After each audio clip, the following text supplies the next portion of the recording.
Xenoblade Chronicles Future Redeemed comes out tomorrow, and in order to get you as hyped up as possible, I have one last video for you before release, this time discussing all currently known information related to combat and gameplay. Now you have to forgive me as I'm making this video a bit later than I'd liked, and as there is a lot of information that has been given out on the Xenoblade Twitter account, so most of this video is going to be unscripted and I will try not to ramble too much. Regardless, there is a lot of stuff to be excited about regarding this game, and a lot of changes to the combat features and customization that should give this expansion its own unique feel, and I am very excited to play it. If you enjoy my content and want to see more Xenoblade 3 and Future Redeemed content in the future, including a bunch of gameplay guides, please be sure to subscribe to the channel. I'll probably be starting as soon as I possibly can after the expansion releases, and I'm already planning my all-nighter for tomorrow.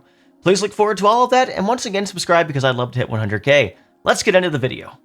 So I apologize in advance for just how much of these same clips you're going to see over and over, especially at this first part of the trailer, which is the only real part of gameplay that we have in English where we can easily read everything going on. So for the most part, the combat looks extremely similar to the combat we already have in the base game. We've got a set of arts on both the left and the right side. Once again, it appears that if a character has closer ties to Agnes, they have diamond-shaped arts on the right side and have them unlocked earlier in the game, as judging by later clips not having all of the arts unlocked on the left side. And they have Kevis arts, which are the circle timer-based arts, if they have closer ties to Kevis and Xenoblade 1 and all that kind of stuff. So, one thing I do want to bring your attention to is that since we have a static party of 6 this time around, we do not have the ability to change classes from all the clips I've seen, but there are other customization features to make up for that. We also don't have access to heroes this time around, so I assume that a lot of the characters are going to be a little bit stronger to make up for the lack of heroes and the fact that we only have 2 healers at any given moment and just have this more balanced party composition. This time around, the Master Arts, or Master Art equivalents, I'm not sure if they're called that this time around, just seem to be unlocked based on some different kind of criteria this time around, since there's no class changing as far as we are aware. And most of these arts that are on the left-hand side do look like arts that would be kind of involved in the base class of each of the characters. So we can check Matthew here in this very first clip. It seems like he's going to be a more fast-paced attacker. He has a break art with backspin punch, so he looks like he might be one of the primary breakers of the team.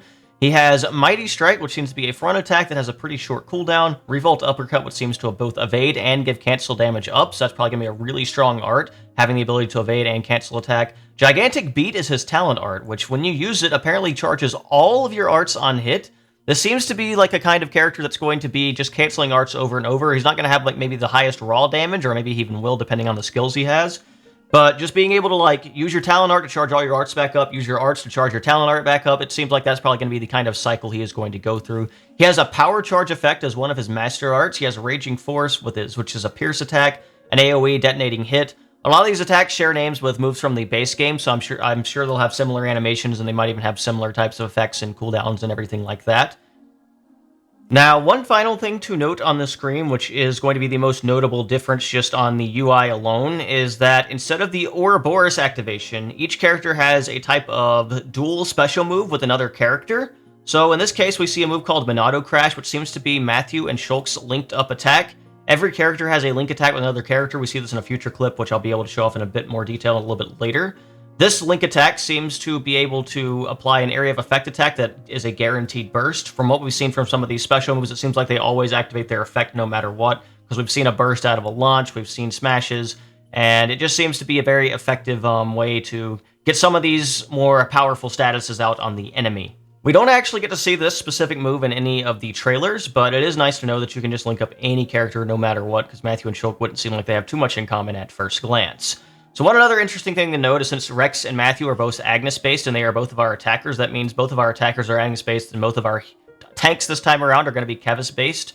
Moving on to A's screen here really quickly, she has a really unique talent art called Vision, which we can see a little bit more of in a little later clip. This is an effect that basically grants you guaranteed evasion for a certain amount of time. Really powerful effect, especially on a healer that can charge up their talent art faster than basically any other class because they only need to use field attacks.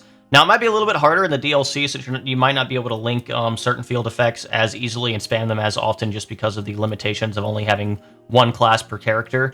But hopefully there will be some way to mitigate that and increase cooldowns to be able to use that even more often, because that seems like a really powerful way to avoid damage on all of your characters.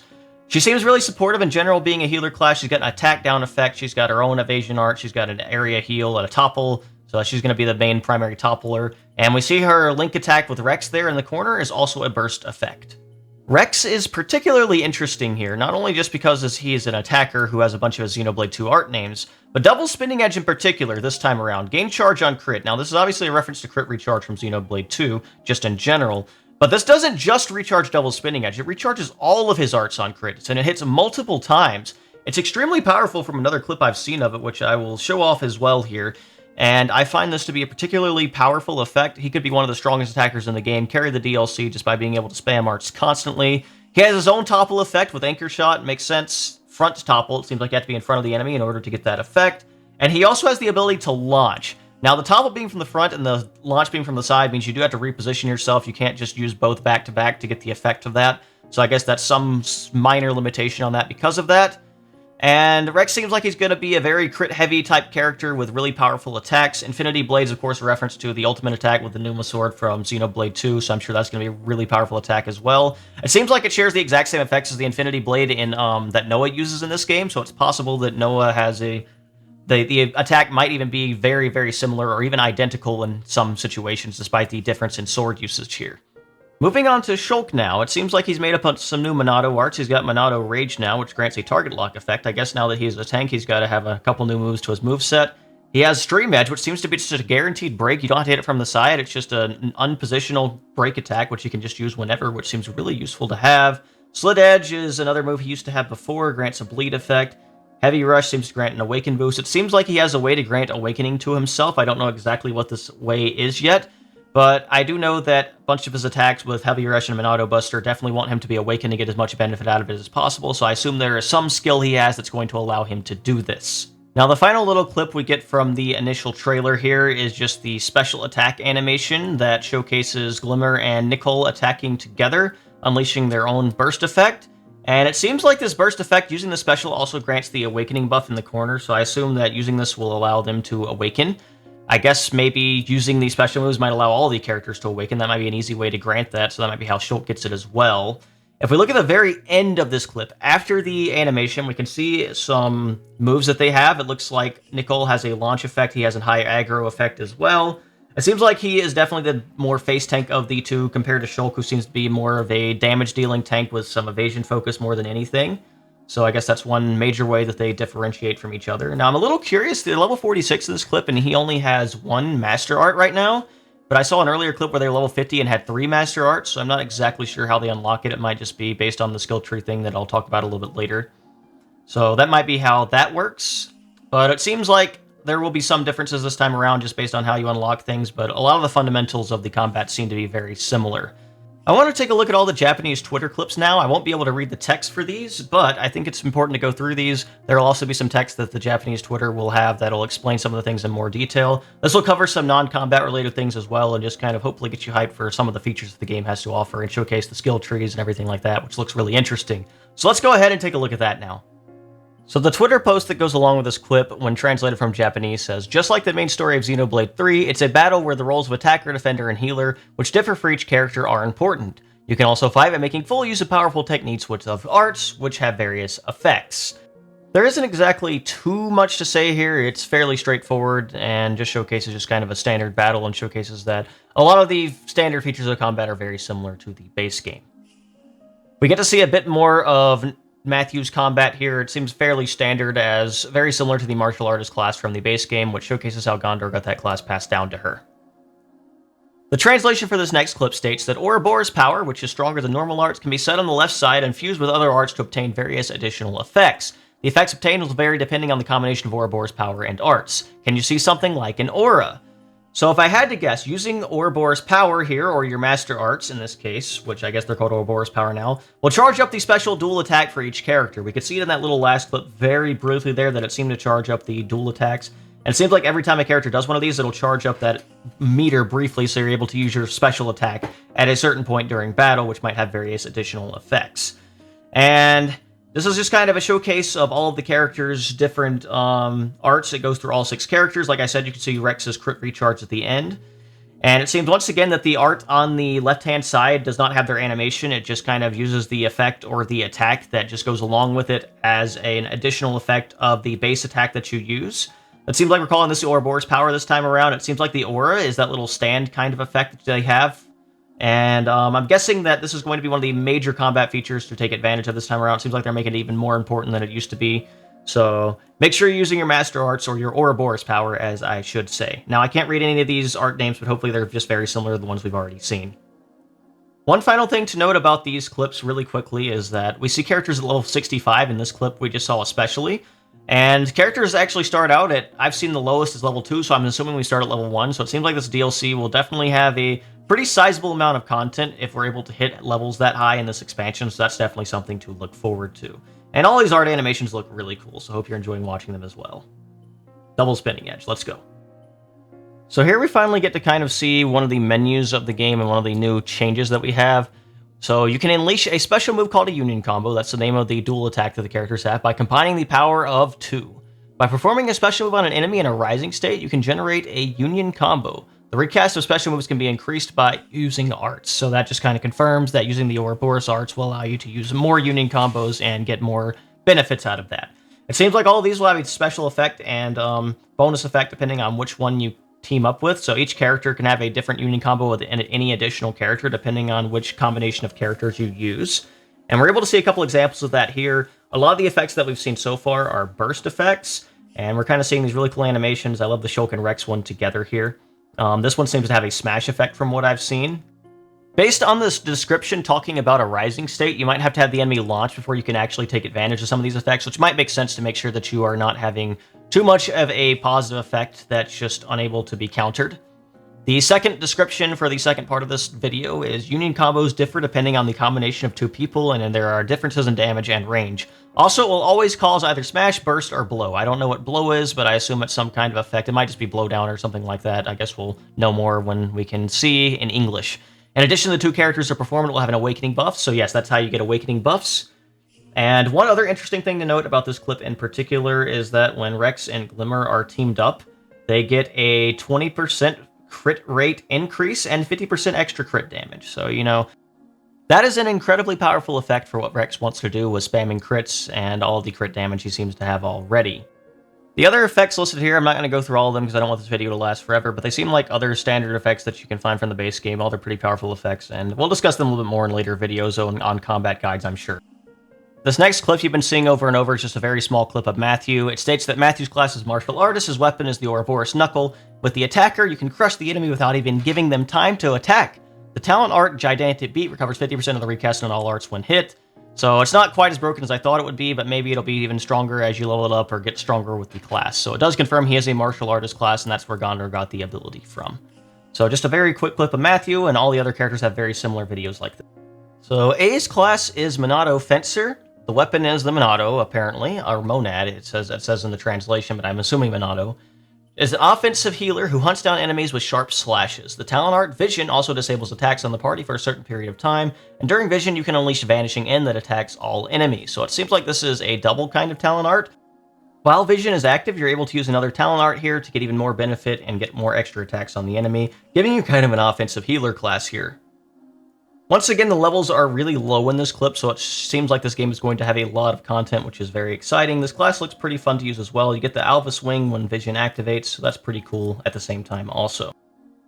Next, we just have a quick clip of everyone walking around in a brand new region. There isn't too much to say about this, but yes, we can swap characters again. I'm assuming we'll be able to swap characters in combat as well. I don't know why we wouldn't be, since a lot of the mechanics seem very similar.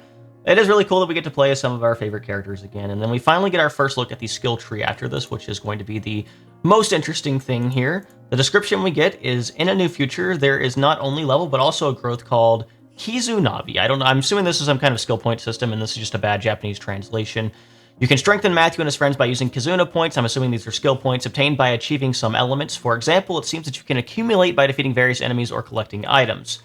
So one thing we do know is that the Collectopedia, and there's like a new Enemypedia back that allows you to do certain things, and then we can see that these points have a kind of skill tree element here.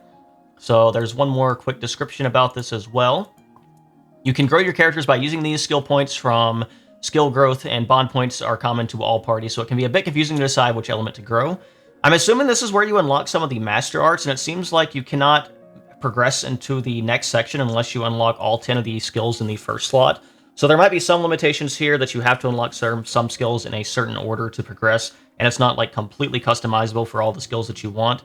But once you get all 10 skills, it seems like you can probably level most of them in any order in the second section, and then after that you can level most of them in any order in the third section after you get all the skills there.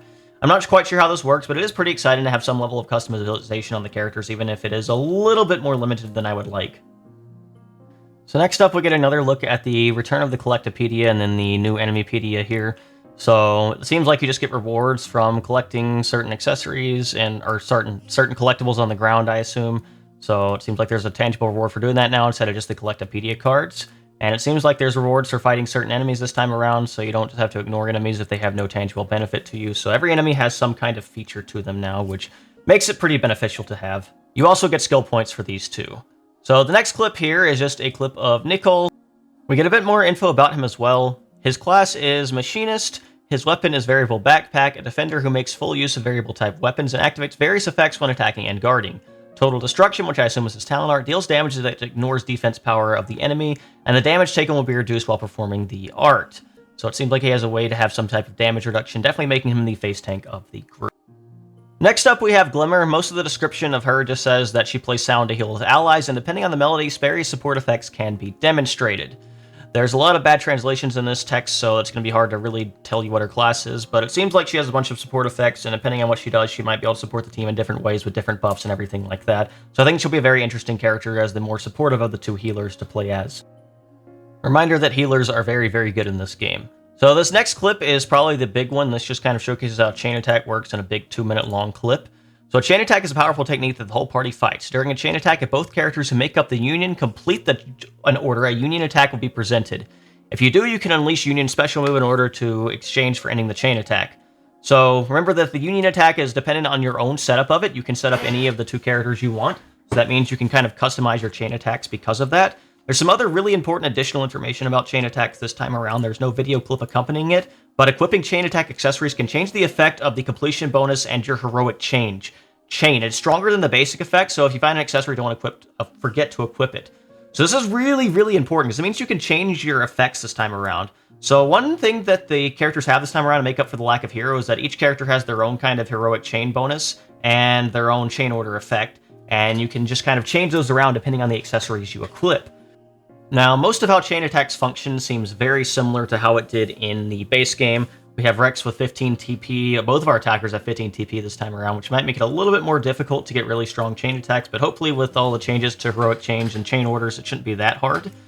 I really like the effect that you'll be able to change your accessories around. I know Rex's effect in this clip was reviving all allies, which seems really weird for an attacker, but I assume with just the sheer amount of customization, it'd be really cool. I also really like this clip, this art here with Shulk and Rex standing back to back. I know that's unrelated to combat, but I just think it looks really cool.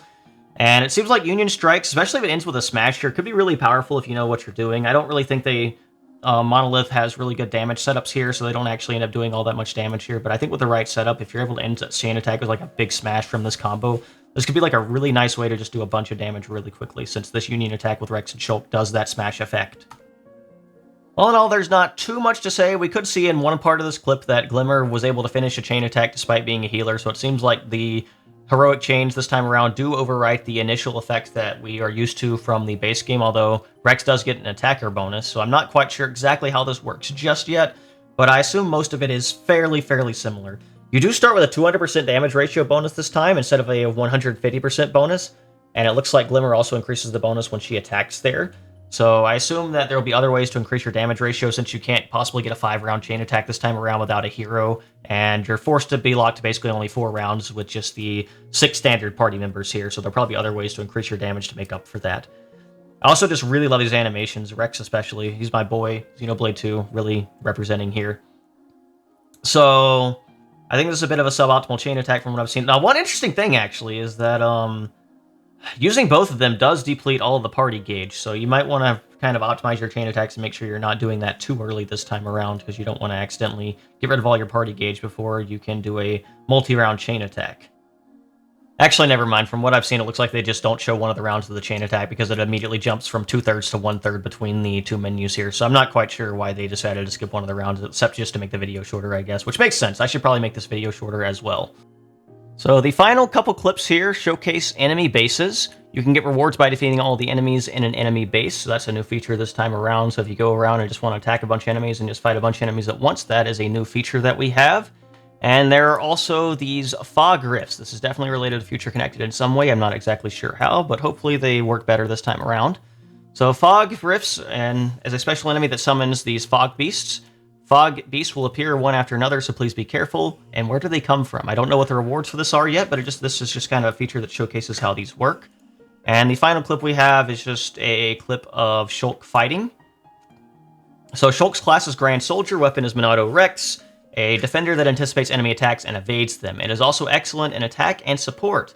Monado Buster deals damage that ignores defense power to the enemy, and when awakened, the damage dealt increases. So once again, this explains that Shulk does more damage when he's awakened. You also see his Monado Buster attack is the Blossom Dance animation, which I think is pretty cool.